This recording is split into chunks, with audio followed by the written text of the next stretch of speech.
Kumusta? Maligayang pagdating sa Dream Start Labs.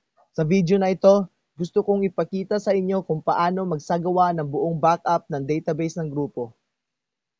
Ipagpalagay natin na hinihiling ng Customer Success Representative sa grupo na i-upload ang database ng grupo para makatulong ang technical team ng Dream Start Labs na malutas ang issue na kinakaharap ng grupo. Paano mai-upload ng bookkeeper ang database ng grupo? Para gawin iyon, mag-login tayo sa DreamSave.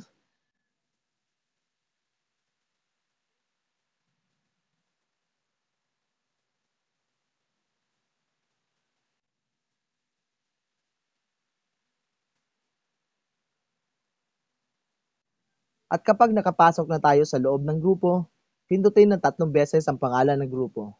1, 2, 3. At may lalabas na pop-up window.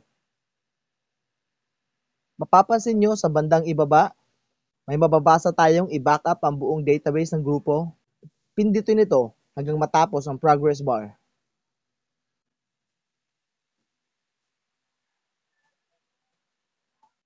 Pagkatapos nun, matagumpay na nating nai-upload ang ating database sa internet.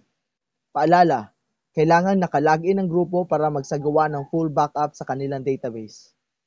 Maraming salamat sa panonood.